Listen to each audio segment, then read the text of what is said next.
This is CGTN, China Global Television Network.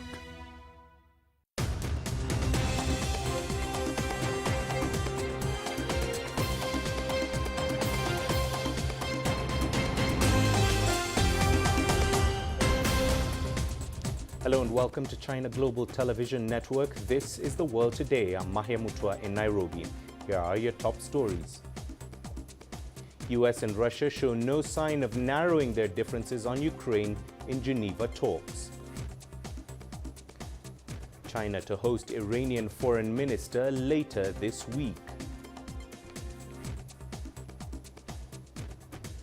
And the United Nations launches its biggest ever aid appeal for a single country. Welcome to the program. Now, U.S. Deputy Secretary of State Wendy Sherman says she still doesn't know if Russia is prepared to de-escalate tensions with Ukraine. The two sides gave no sign of narrowing their differences on Ukraine after nearly 8 hours of negotiations on Monday in Geneva. Moscow told Washington that it has no plans to invade Ukraine, while U.S. negotiators rejected Russia's demand to ban NATO's further eastward expansion. Despite no breakthroughs, both sides offered to keep talking. Julia Lyubova reports from Geneva. The meeting between Russia and the United States was held at the U.S. mission to the United Nations here in Geneva. The meeting was between two delegations which were headed from the Russian side by Russia's Deputy Foreign Minister Sergei Ryabkov and from the US side from the Deputy Secretary of State Wendy Sherman. But this meeting focused on bilateral relations and the security situation in Ukraine. Russia has deployed thousands of its troops near the border with Ukraine, which the US and Kiev say it's a clear posture for a potential invasion. Russia denied plans for an invasion and once again, after the talks on Monday, said it has no plans to invade Ukraine. However, Russia wants guarantees from the United States and that NATO will not expand into Ukraine. Moscow sees the Ukrainian membership in NATO as a direct threat to its security. The US has called these demands unviable and said that one country cannot change the borders of another by force. Well, the sides called their talks difficult yet professional. They said that the meeting was to hear each other out and any decisions are expected to be made at the end of the week following talks with NATO in Brussels and the Organization for Security and Cooperation in Europe in Vienna.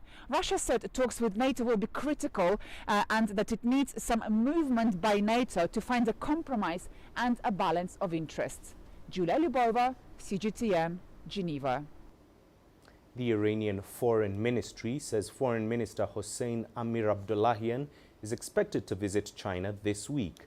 The trip will focus on the implementation of the Iran-China 25-year Strategic Cooperation Agreement. Ehsan Keivani has more from Tehran. After half a century of diplomatic ties between Iran and China, flourishing of relationships between the two countries at the highest level happened in the year 2021. Relations between the two countries have now reached the level of strategic partnership. In March, the two countries finally signed the 25-year Comprehensive Strategic Partnership as a framework to strengthen their long-standing economic and political alliance. According to the spokesman, Iran's foreign minister will meet his Chinese counterpart in Beijing in a few days, and among the top agenda is to take practical steps towards the implementation of the 25-year cooperation deal between Iran and China. The Foreign Ministry says issues involved in the 25-year agreement are very diverse. During the visit, the roadmap known as the 25-year Iran-China agreement is among the top items on the agenda. There are numerous enforcing bodies within this agreement, including ministries as well as government and private sector organizations. The visit comes as talks are underway in Vienna between Iran and the major powers to revive the 2015 deal, which restrained Tehran's nuclear energy program in exchange for the lifting of U.S. sanctions. The spokesperson also touched on the Beijing 2022 Winter Olympic and Paralympic Games and condemned the U.S.-led diplomatic boycott of the Games. Some Western and North American governments are trying trying to politicize the Olympic Games, which are an embodiment of chivalry and closeness between nations. Such an approach is rejected by Iran, and the Iranian athletes will be present at the opening ceremony in Beijing. By implementation of the 25-year Iran-China agreement, a new chapter of economic and political relations between Tehran and Beijing are expected to be seen. Ehsan Kayvani, CGTN, Tehran, Iran. Well, staying with that story, where a Chinese foreign ministry spokesman says the Iranian foreign minister is expected to meet with Chinese Foreign Minister Wang Yi. He also speaks highly of China and Iran relations. This year, 2021, marks the 50th anniversary of diplomatic ties between China and Iran, opening a new chapter of bilateral relations. China and Iran are at a new historic starting point. China is ready to work together with Iran to further deepen comprehensive strategic partnership between our two countries and bring more benefits to our two countries and peoples. Well, Beijing also said that Turkish Foreign Minister Mevlut Cavusoglu will visit China on Wednesday at the invitation of Wang Yi. They will exchange views on bilateral relations and international issues. Moving on, the United Nations has launched its biggest ever appeal for humanitarian aid for a single country. The UN has appealed for $4.4 billion to stop Afghanistan from sinking into a humanitarian crisis. Since the Taliban seized control last August, the country has been plunged into financial chaos. Inflation and unemployment has been on the increase. More than 22 million people are facing acute hunger there. At a news conference on Monday, the UN aid chief, Martin Griffiths, told reporters the funding was an essential stopgap measure. Humanitarian agencies within Afghanistan can only operate if there's cash in the economy which can be used to pay officials, salaries, costs, fuel, and so forth. So liquidity in its first phase is a humanitarian issue. It's not just a bigger economic issue.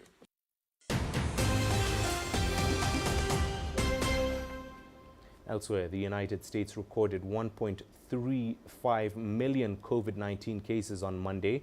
This is according to a Reuters tally and goes on record as the highest rise in infections globally over a day. Majority of the cases came on Monday due to several states not reporting over the weekend. The surge is due largely in part to the Omicron variant. While it is potentially less severe, health officials warn a spike in cases could overwhelm hospital systems. Already, public services have been affected, with New York City suspending 3 subway lines. The city was forced to make the move as a large number of workers fell ill.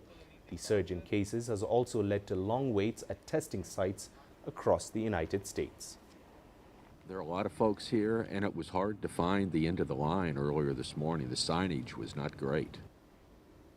While China has also detected cases of the Omicron variant, the Chinese mainland has reported 110 new local COVID infections. The central province of Henan remains the hardest hit with 87 cases. The northwestern province of Shanxi registered 13 infections, all in its capital, Xi'an. The city of Tianjin, which is a half hour from the capital Beijing, found 10 new cases. It has conducted mass testing on its 14 million residents, and authorities have asked people not to leave the city unless necessary. The mainland has also reported 82 new imported cases amid efforts to vaccinate more people, with over 2.9 billion doses of the vaccine administered so far. Tennis world number 1 Novak Djokovic has returned to the training courts after winning a legal battle to stay in Australia. But he still faces the threat of being detained by Australia's federal government for a second time and deported.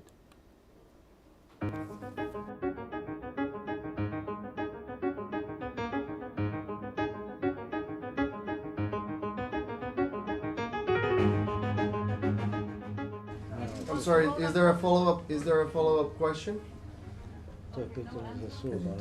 Is it true that on the 16th of December he did test positive and he knew he was positive? Yes, the whole process was public, and all the documents that are public are legal, so Was he at an event on the 17th of December? Okay, so this press conference is adjourned at the moment. Thank you for attention. Hvala svima još.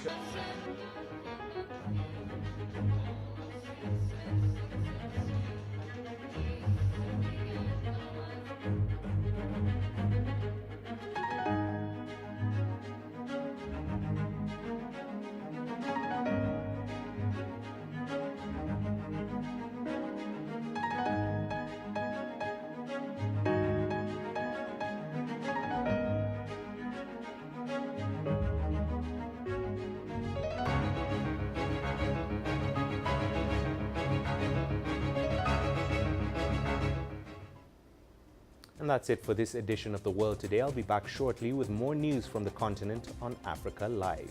Thanks for watching.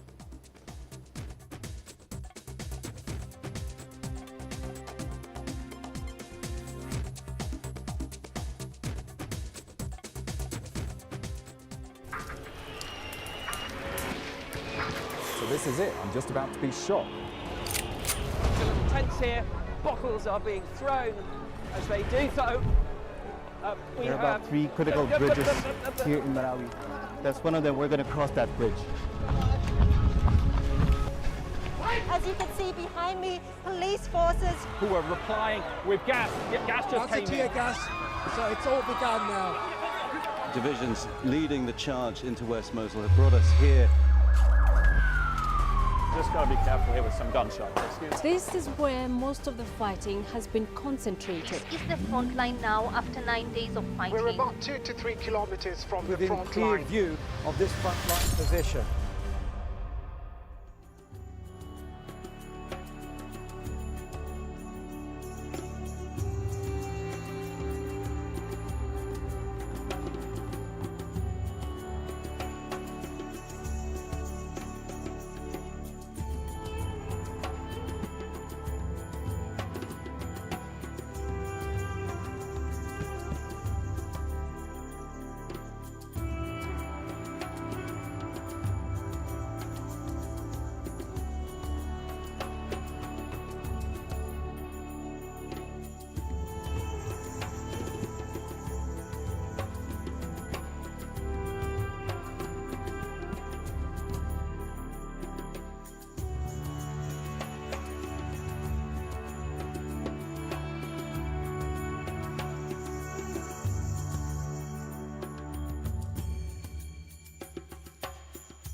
This is CGTN, China Global Television Network.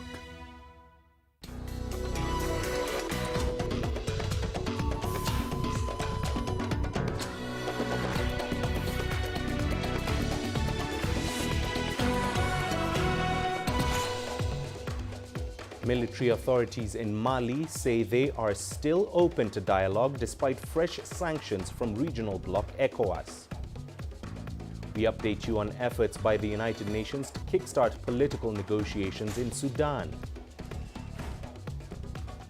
And we examine the challenges facing the ruling party in South Africa as it marks 110 years. Hello and a very warm welcome to you wherever you're joining us. This is Africa Live on CGTN. I'm Mahia Mutua in Nairobi. Also coming up, in business, businesses in Africa struggle to cope with disruptions brought on by COVID-19. And in sports, Egypt and Nigeria gear up to face off at the Africa Cup of Nations.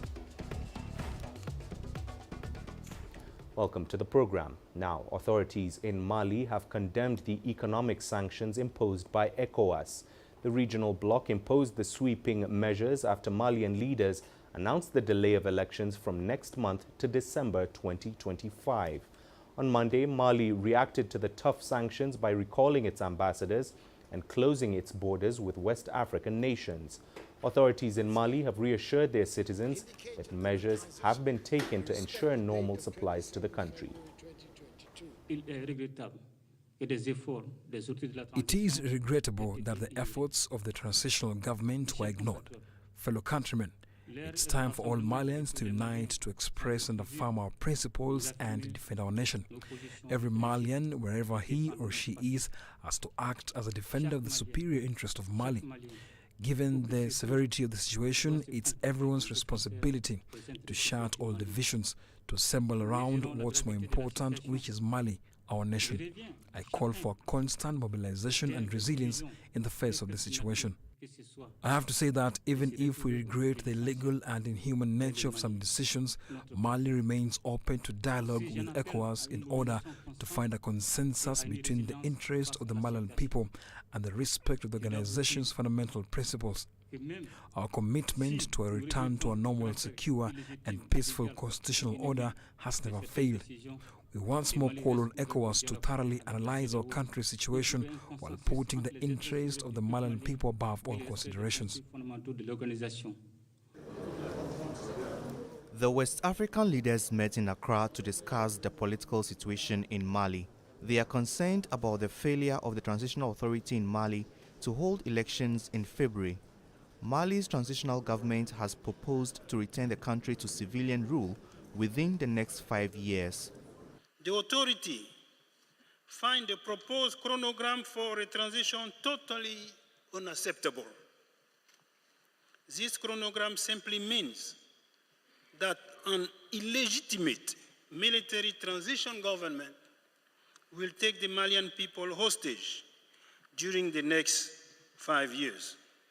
ECOWAS has upheld the already imposed sanctions on Mali and its transitional government, which include a freeze of financial assets and a travel ban.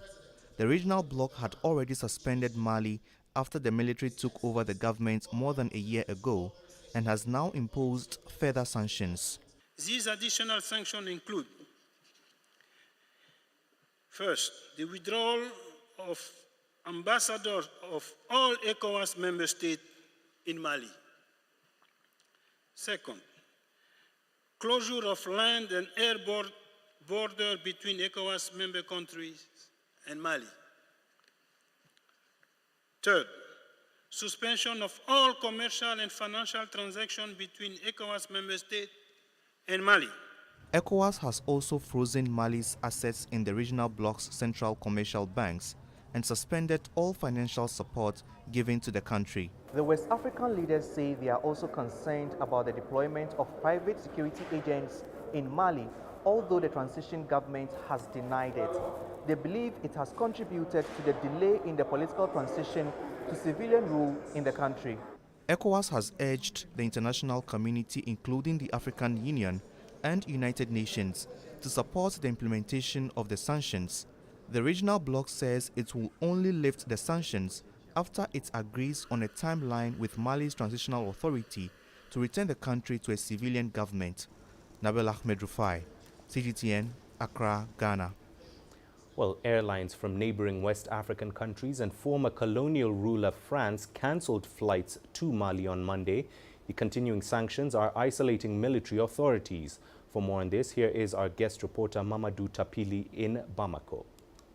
Well, since Malians have heard about these different sanctions coming through ECOWAS on Mali because of the military still on the power being incapable to give a clear chronogram concerning the organizations of the elections. I think the populations are more focusing on the security situation. And for them, without the security situation being solved, it won't be possible to get really a proper and clear elections as how ECOWAS is expecting. So in these situations, it's becoming a bit unfair for the populations that the ECOWAS is imposing the vision to Mali to organize this election because they think it's unfair. It doesn't match with the security situation. So in this case, is the military who's getting some increasing more unpopularity of sustainable for people of the population who's trying to bring the sustain to them to resist and find out the solutions to how to re-secure the places, good negotiations before they get to the election, before they can give a chronogram, a clear chronogram for the election. Of course, after this condemnations of the ECOWAS upon Mali, automatically Malian also governments have through his territorial administration minister, which is Mr. Abdoulaye Maïga, has declared that Mali also will react to it, which are more about the same action as ECOWAS have been taken for Mali also to close his border to the different ECOWAS members countries. Of course, this is the same reaction, and to reassure also the population to know that it's only the ECOWAS members borders which are closed. I mean, on air and also on terrorist, which are closed. But that it means it's still that there are different countries which are not ECOWAS members are still open. So the airplanes will continue to be rotating, and that situation, the other action they've been taking is concerning to recall the reminding of the different ambassadors of ECOWAS members in the country. So that's the expectations. It's been the declarations. So we're expecting that's how it's going to happen if they're going to be convoyed the next couple of days coming. The conditions will be complicated because for the moment they have opened like the proposals of the Malian government through its president Assimi Goïta was to give the result, the conclusions of the national meeting, which happens just last month ago, from the 27th to the 30th. So in this gathering, their conclusion was to give a chronogram concerning the elections about from 6 months to 5 years, and finally they have handed over to ECOWAS for 4 years, which throughout of this these sanctions has been came to Mali. But in these situations, Assimi says it seems to be illegitimate and unhuman to condemn Mali and to put these sanctions on top of Mali, but still he's open to dialogue with ECOWAS in order for ECOWAS to find really a better situations, to learn more about the Malian situations in order to give a chance to these transitions, not to condemn, I mean, not to blame the populations, but in a way how they can review, I mean, the time of the real chronogram, because for ECOWAS 4 years is much, and they're expecting the governments of Mali to give probably a reasonable dates for the implementations of the elections. But for the moment, we think that Assimi says in his declarations that he has taken all the precautions to react face to ECOWAS sanctions and all these things, but I think this is all much more in a diplomatic situations. It will be in a way probably in those couple of days to bring situations in, or probably another solution to a proposal to the ECOWAS members and see how they can fit up instead of isolating Mali in these situations. Tension between protesters and military leaders continues in the Sudanese capital, Khartoum, following the recent resignation of Abdallah Hamdok from the post of Prime Minister.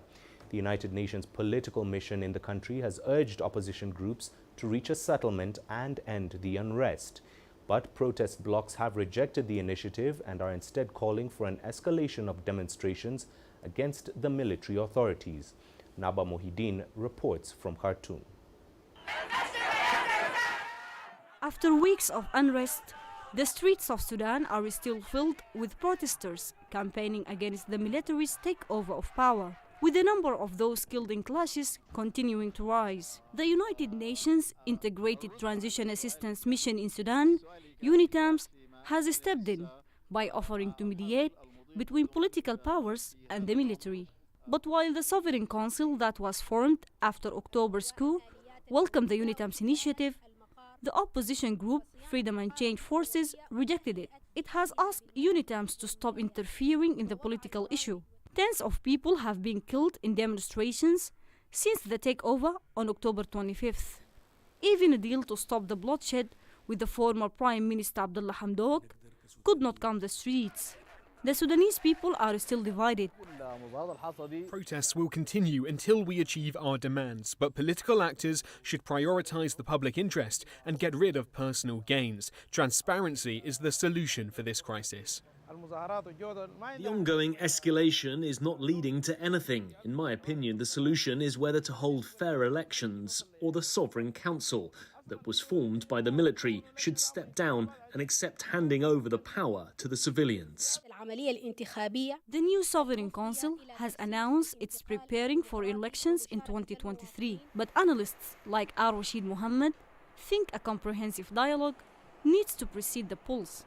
All of the actors are agreeing on the importance of the dialogue, the presidency of the Ministers' Council by a civilian leader, and the importance of the elections, but they're disagreeing on the methods to achieve it. The escalation cannot be an alternative to the dialogue. Protest groups say they will reject any partnership that brings the military to the power. It's not clear what this year holds for Sudan in order for democratic polls to take place in 2023. Concessions must be made by many, and the protesters out of these streets, they say their campaign will not stop until Sudan is ruled by civilians alone. Naba Mohideen, CGTN, Khartoum, Sudan.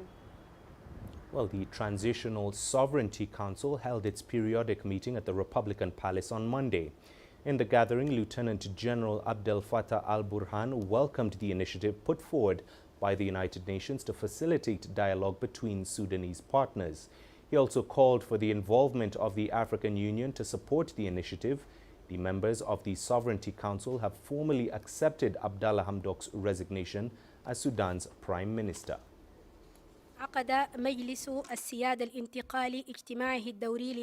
The Council called for the need to expedite the formation of a caretaker government to fill the executive void, and also accepted the resignation of Dr. Abdallah Hamdok from the position of Prime Minister, and thanked him for the efforts he made for the sake of consensus. Well, it's time for a quick break. Still ahead on the program. Southern African Development Community meets in Malawi to review progress of Mozambique mission. And we examine the challenges facing the ruling party in South Africa as it marks 110 years.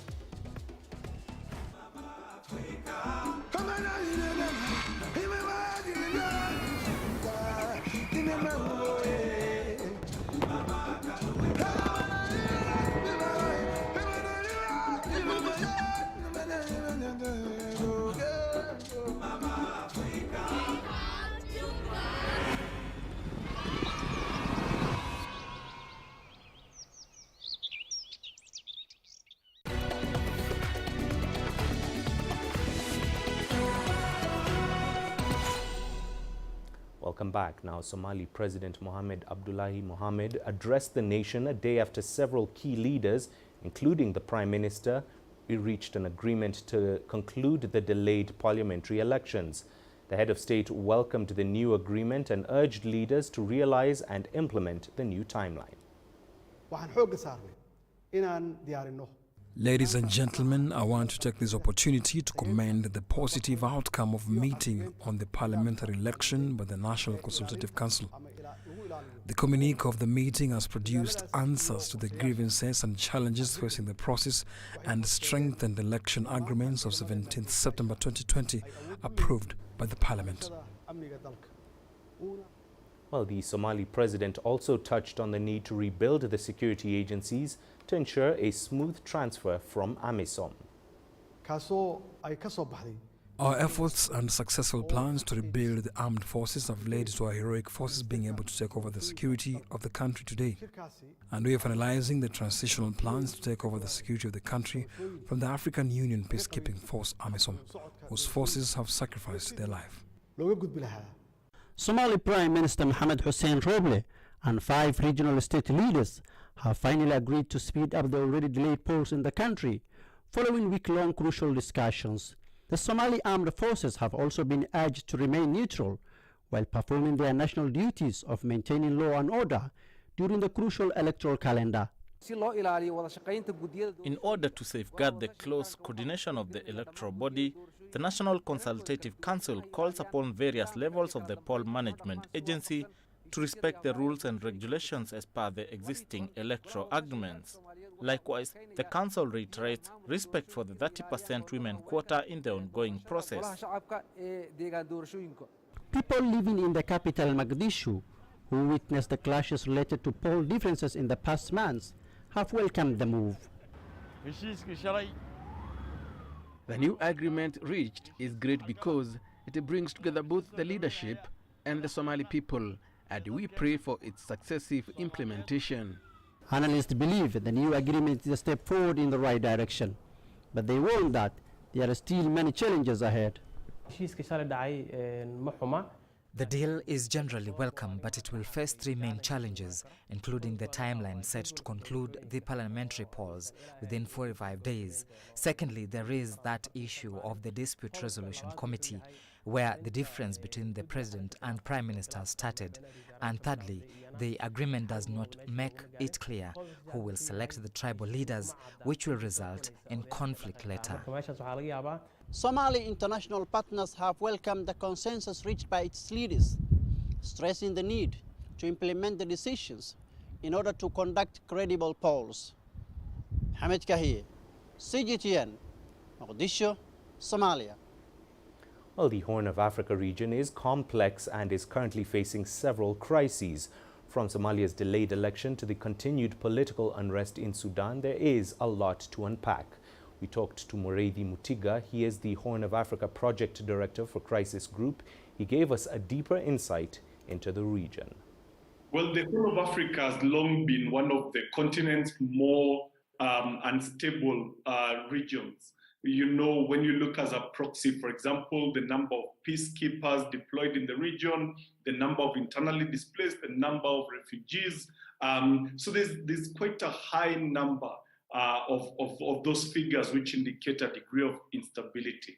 I would say that one of the key things that's going on in the current moment is that the region is going through transition.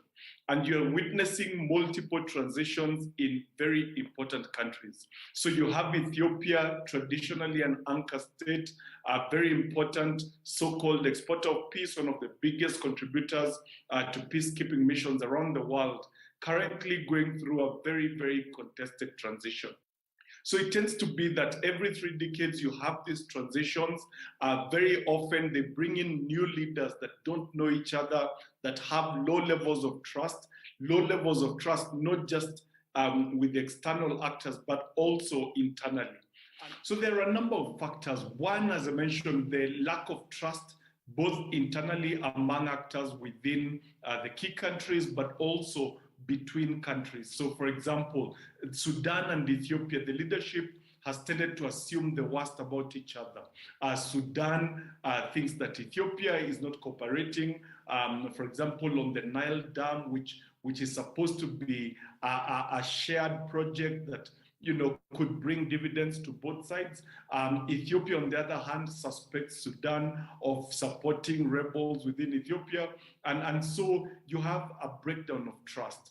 And finally, you have very demanding young populations that want more than the previous generations, that would like especially the delivery of not just economic goods, but also political space. South Africa's governing African National Congress is celebrating its 110th anniversary. The party is dealing with an image that's been battered by internal squabbles and corruption in its ranks. CGTN's Yolisa Njamila has more. The party lost major municipalities and metros, including the country's economic hub, Gauteng. It was also forced to go into coalitions with smaller parties in order to co-govern. Statistically, when you look at the exact numbers of each election from 2011 was the record year before this past year when the ANC started having to allow coalitions to go into place. They could not win outright majorities in a lot of them. That was a record year, 2011. And then many people remember 2016 because in 2016, the ANC lost the metros for the first time. But it was not the record year. The record year was already preceding. Then this year was a clean out. They lost the metros, they lost a lot of the smaller, progressive, most of the productive towns are not in the hands of the African National Congress as we speak. Last year, during the 109th anniversary of the party, ANC President Cyril Ramaphosa emphasized unity and renewal of the party so that the party can focus on serving South Africans with good governance. A year later, the party is seemingly in a worse off position. Even some ANC veterans have become despondent. The ANC has been embattled with very, very, very serious challenges. Internal, fighting within the organization, factionalism within the organization, disunity in the organization. And our people in South Africa, actually, even members of the ANC, lost hope. Masemula believes that only the genuine renewal of the party will ensure its survival. The ANC needs to be serious about the renewal program. What kind of cadres do we need in this movement? Yes, of course, we have been infiltrated with lots of people with the hope of joining the ANC and taking the ANC as a career. You see, when I join the ANC, I'm going to be rich. I'm not going to represent, forgetting one element that you are a servant of the people. You see, you serve the people. The ANC is due to hold its National Elective Conference later this year. Yolisa Njamila for CGTN in Johannesburg, South Africa. Meanwhile, the 16-member Southern African Development Community has started its 2 days of deliberations in Lilongwe, Malawi. The gathering is to review the progress of the Regional Bloc's mission in Mozambique.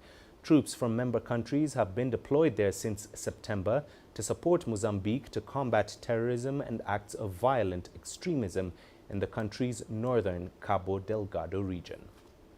Moving on, the Nigerian Center for Disease Control says a Lassa fever outbreak in the country has now caused 102 deaths between March 2020 and January 2022. The country has recorded over 4,000 cases of the disease so far. CGTN's Tesem Akende reports.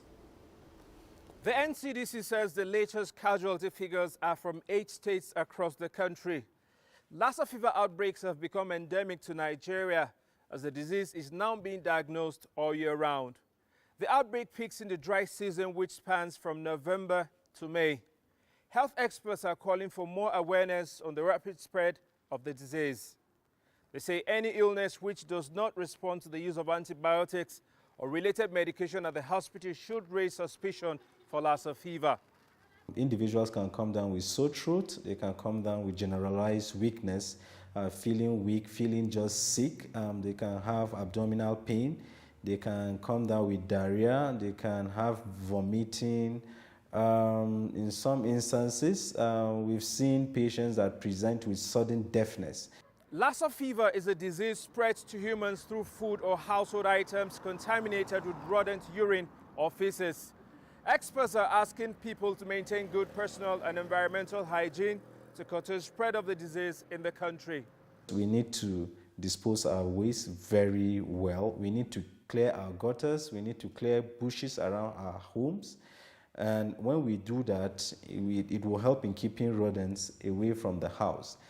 The NCDC says that in the last 8 months, health workers from major treatment centers have been trained, risk communications had increased, and logistics had improved to ensure a continuous supply for medical and laboratory commodities to contain the spread. It says early supportive care, rehydration and symptomatic treatment improves survival. Tessem Akende, CGTN Jos, Nigeria. Well, still ahead on Africa Live. Businesses in Africa struggle to cope with disruptions brought on by COVID-19. Africa is the nexus of enterprise, and global business will tell you why it matters. From the mega investment projects to multi-billion-dollar mergers and acquisitions. Africa today collects, just in terms of revenues from taxes alone, $545 billion a year. If you take 10% of that and you devote it to the energy sector, problem solved. All this on Global Business, weekdays at this time on CGTN.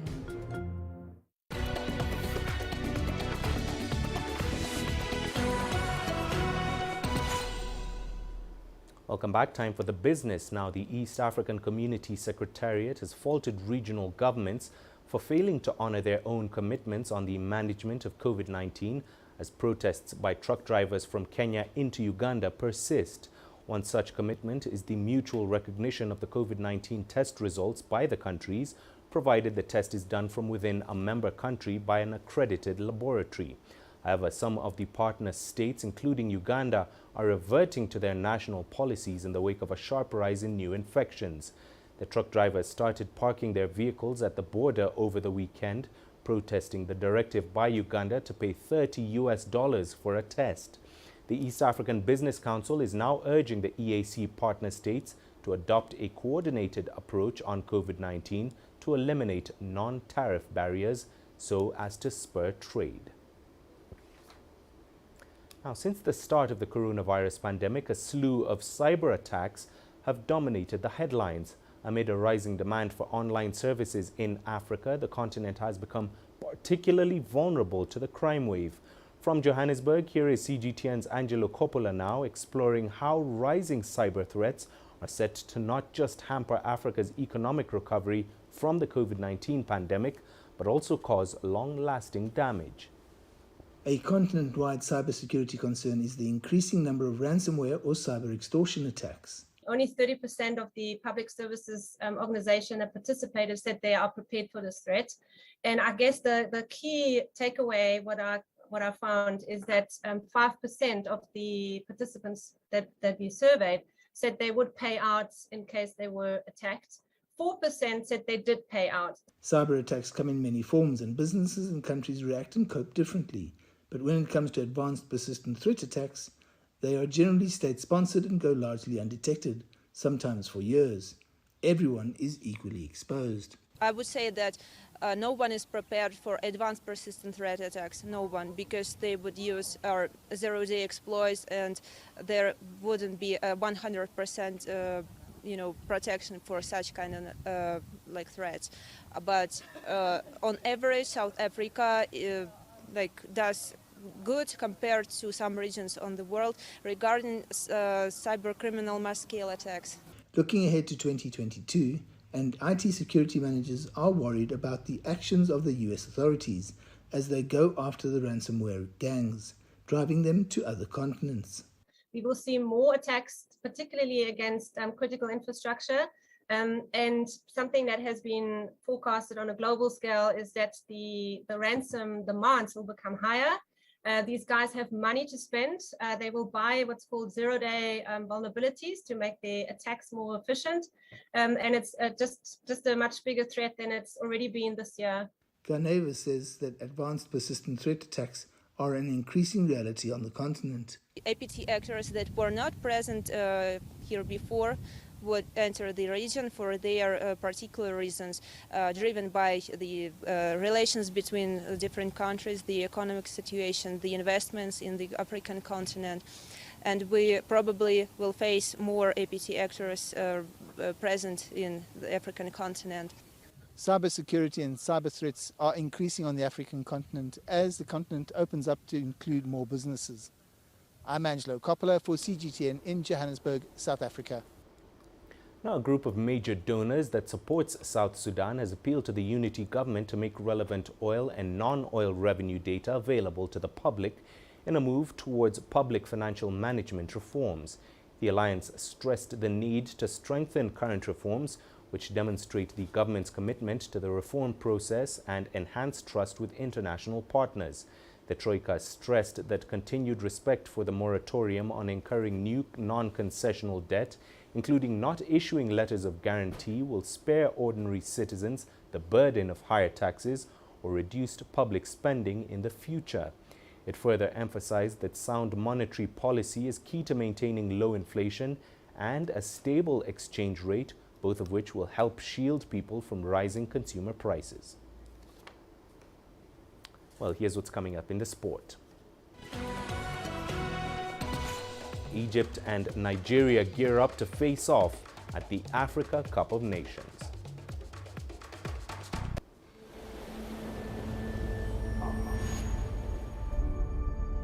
How would you create